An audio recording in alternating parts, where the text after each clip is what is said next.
Tuesday, February 23rd.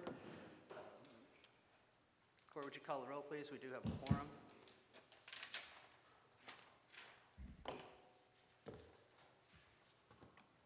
Councilman Smith? Here. Stevens?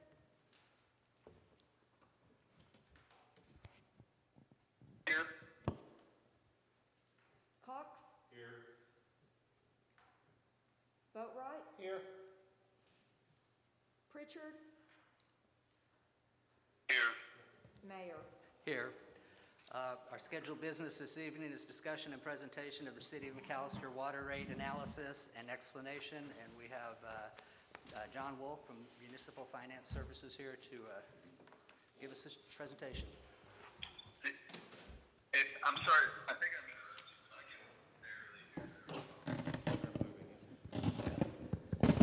barely. Is it any better now? Yes, that's a lot better. Okay, great. Okay. Good evening. Can everyone hear me fine? It's kind of tough through the mask. Sometimes I'm not sure how well my volume gets out, but I have handouts available for the council that is an exact duplicate of what's on your overhead, if that's a little easier for you to look at. So I'll place those. Councilman Pritchard and Stevens, could you hear that? Thanks. It's pretty muddled on this end. That's the same thing on mine. Okay. Thank you. Can I take it off? Is this better? Okay. Is that any better?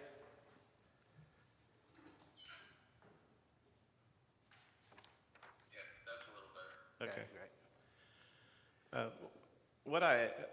What we haven't presented, what we're going to present to you tonight is the results of preparing for the city based on a request by the city manager, as we had looked at a funding mechanism to address a water line project, significant water lines individually, but a water replacement line project.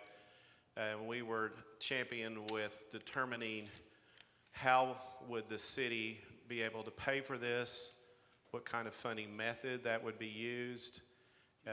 With our focus all along was to reduce the impact on your utility customers as much as possible, but understanding that you have a north of $30 million cost estimate to replace the lines that I believe the council is familiar with and has been familiar with for quite some time. And so we simply took information off of your utility customer database, looked at what charges and volume usages that had been used over the last couple of full fiscal years, and developed a model. And what I want to point out before we get very deep into this discussion, we prepared a model. And the model basically lets us look at, if you were to adjust utility rates, where would you adjust those rates? How early on would you adjust those rates? But more importantly, what are those rate increases? What do they need to be in order to generate enough revenue to fund the debt payments on a project, which is the very first page you have here on your handout, what would be necessary. And we also took that model, and once we dropped in a hypothetical scenario, we compared your rates to other communities throughout the state that have a similar demographic, a similar type of financial system that you have as far as what services you provide, and compared you to, I believe, 7 other communities, like I said, are very equal population and similar utility services and so forth. So as we look at what type of increases would be necessary in order to be able to pay back north of $30 million over a period of time, This is just one solution, but since we've created the model, we can adjust based on your what you think is the most palatable. But for communities where you have to look at addressing capital projects, nothing's really palatable to your community when they have to have their utility rates adjusted in order to pay for infrastructure projects. And so the very first page you have here actually addresses a phase-in approach that we were provided by the city through your engineer as a possible phase-in of various line projects. And once again, this is information that was provided to us, but it's not static. We certainly could look at doing this in different phases or potentially acquiring a loan up front to do all of the street projects and locking in interest rates to where they're at today. And that's what's key in a lot of our discussion tonight is if you look at the bottom of the handout, you may look at your actual hard copy handouts, a little easier to see, is interest rates today are at all-time lows. We are at U.S. historical lows over the last 2 to 3 years. And so we canvass what was the best option if you were to advance fund these projects. Obviously, you don't have the ability to fund these projects with cash all up front. So in looking at what are some of the better options for you, the most obvious option in the state of Oklahoma at least is these are water projects. There is a federal program that is called the Drinking Water Statewide Revolving Fund Program through the Oklahoma Water Resources Board, and they're able to loan you fixed interest rate money at significantly below market rates. And so if you look at the first page, you're looking today that if you were to borrow over a 30-year pay period or term, that the interest rate's around 2%. Actually, it's a little below the 2.05% that's listed here, but in an average market, if you look back the last 20 years, typically that rate would be twice that.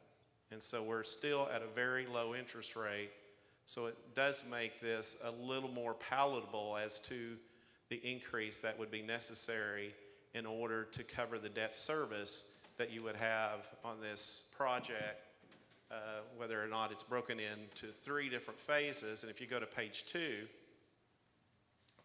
I don't know if who's running the actual, how do we switch to, I didn't see a, oh, there we go. This is another option in looking at doing all of the projects under one authorized loan, locking in the interest rate and what the actual total interest that you would pay over the 30-year period. But this is an option to where if the city puts themselves in a position to be able to address some of the some of the projects early on, there's potential opportunity for you to close on a loan for the full amount, lock the interest rate in at the time that we will get into discussion later, and you're going to be able to take advantage, hopefully, of the interest rates that are out there. And so, any questions? I assume everyone's familiar with the dollars that I'm showing up here. If there are any questions you have, we'll certainly address those. So page 3, let's go ahead. What we started, where we started in this analysis that we put together in developing the model was to look at what's involved with this project. How does this project, how does it affect your actual water system? And we have multiple lines throughout the city. This information was provided to us by your engineer. But what I wanted to show you here, what's in red, is this is the interconnections of the water lines throughout the city that serves all your different types of customers, from residential to commercial to water districts. And looking at how would we allocate any type of rate increases, we wanted to look at what is the project and what kind of demand does it put on your community, and is it interrelated, is it tied, in that if you were to look at a separate group of customers, does replacing the lines that were listed on pages 1 and 2, does that affect eventually your water pressure throughout your system? And understanding that the projects identified on page 1 or 2 is not all the lines, obviously, throughout the city of McAllister. But what we wanted to look at is what kind of demand is put on the city's water system, water plant, and on their distribution system. And like most communities, it's a fully interconnected system, and this will come into play as we go to the next page on page 4. What we looked at here is we looked at the last full complete fiscal year, and we broke your customers into the various categories that you see at the bottom of page 4.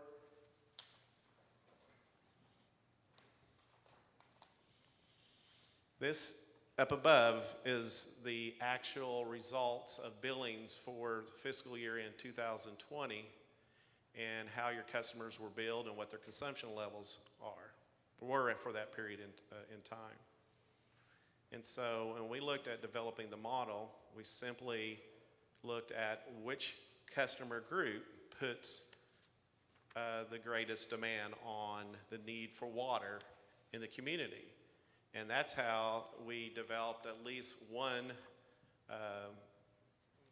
solution in determining how you would effectively adjust rates in order to pay for north of $30 million worth of line projects.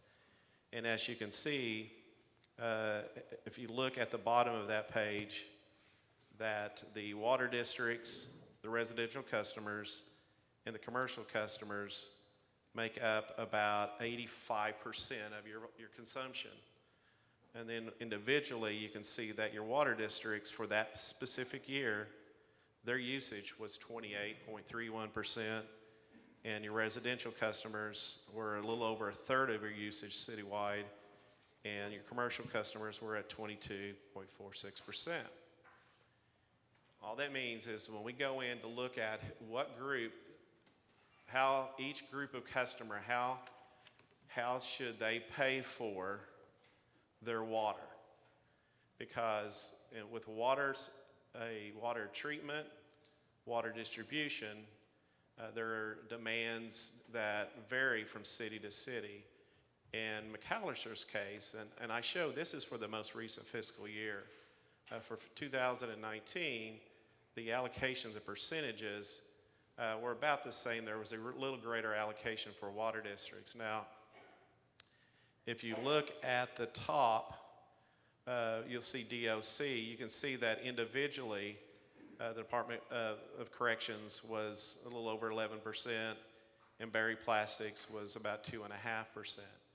And so when we move on to the next page, let's go to page 5.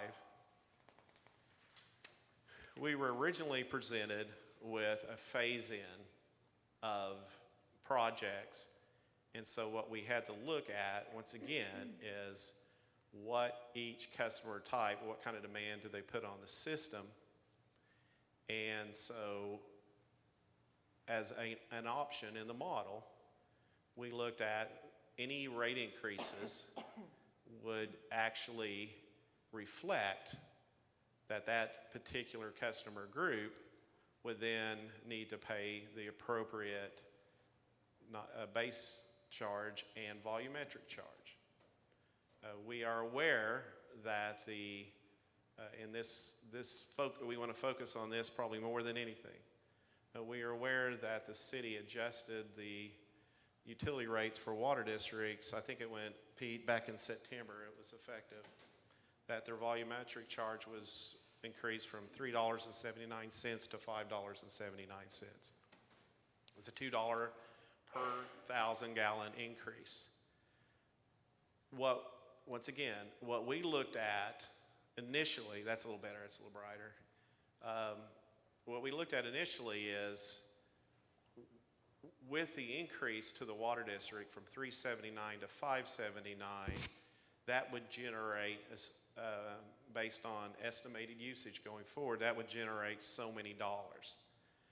Then we basically took what would be an annual debt service payment on borrowing north of $30 million, and how much would the water districts pay for, and then how much would Department of Corrections, and then we looked at residential and commercial customers excluding DOC, and we focused on what would the rate increases need to be on the customers outside of the water district category.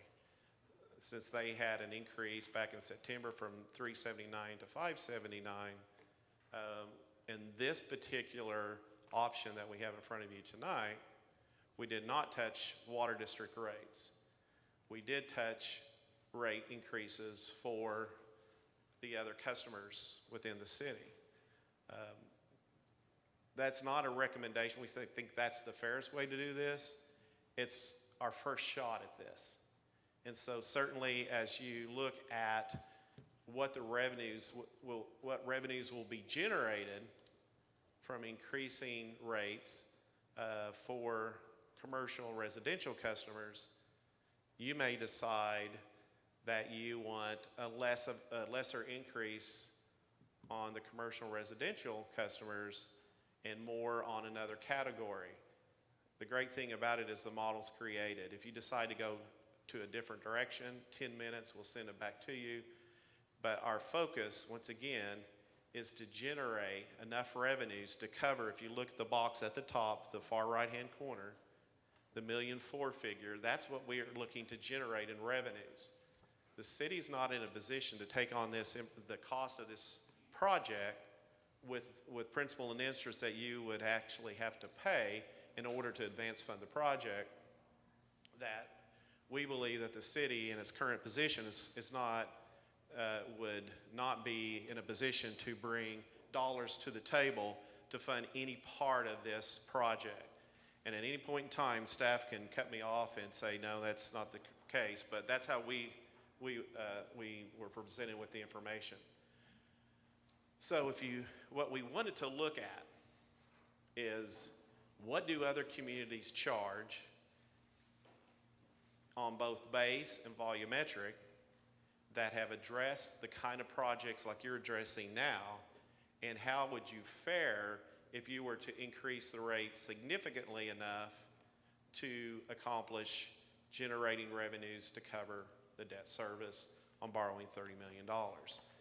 And so what you see here is a phased-in approach. You see phase 1, 2, and 3. If you were to look all the way out to phase 3, then you would actually, which is the far right-hand column, you can see what your rates would actually go to eventually. We're talking about a moderate, or depending on your viewpoint, we're talking about a substantial increase. But you're going to need a substantial increase in order to be able to address funding the debt service on doing the project. But at the same time, we wanted to look at, well, if you were to increase the rates from the base rate of where you're at now, which is $12.02, to essentially what I have $16 there out on phase 3, then what we tried to do was to keep your base rate increase as minimal as possible. And this was phased in over a period of time, assuming you did 3 phases. We also wanted to keep your volumetric increase down as much as possible. And you can see where you're at now, that you're looking at about $1.29 in volumetric increase. So when you look at the final column, you say, okay, where does this, that seems like a lot to charge for a base, a lot to charge volumetrically, but how do we stack up with other entities? So if we go to the next page, I tell you what, let's skip this page. It's a little easier to see the next page. Okay. So what we did is we went ahead and said, all right, let's jump to phase 3. Let's say that you know that eventually you're going to get to the level increase that I just mentioned.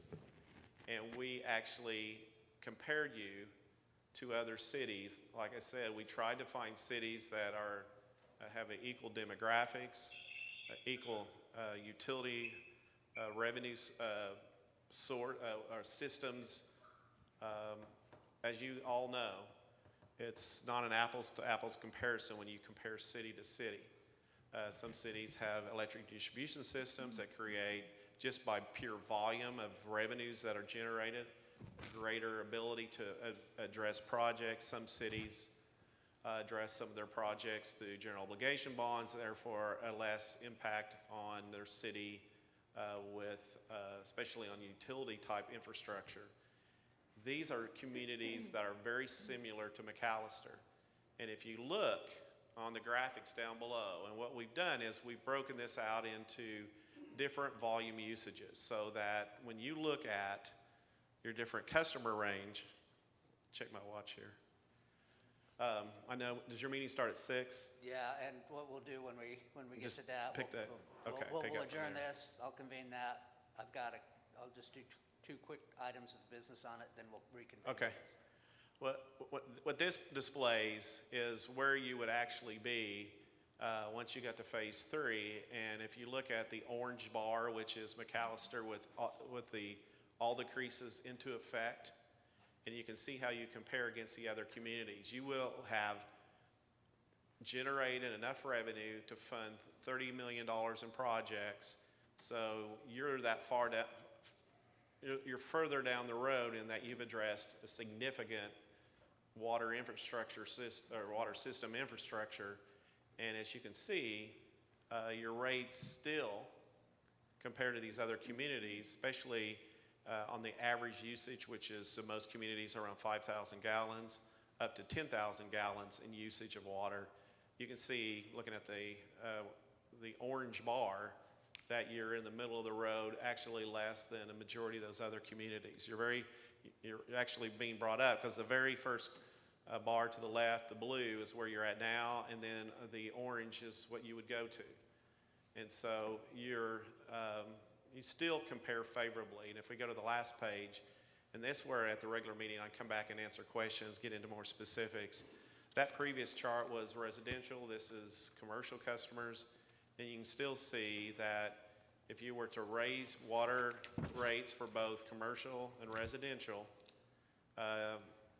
to those levels, you're still in a position to where I know that every governing body kind of wants to see how they compare against other communities. You still you compare fairly well against those other communities, and so it's hard to get through that in about 25 minutes, but I'll be glad to address this further in your city council meeting, or I can answer questions now, but I know We got we're about about out of time. 3 minutes for questions if anybody has any. And if not, we will have them back for Okay. a council meeting where we have a little bit, we'll have had time to absorb some of this and ask pertinent questions when that comes about. So Thank you. if no one has any questions, I'd take a motion and a second to adjourn. Motion, Councilman Smith. Second, Councilman Cox. Any discussion? Cora, would you call the roll, please? Councilman Smith? Yes. Cox? Yes. Stevens? Yes. Boatright? Yes. Pritchard? Yes. Mayor? Yes, and we are adjourned for probably a minute.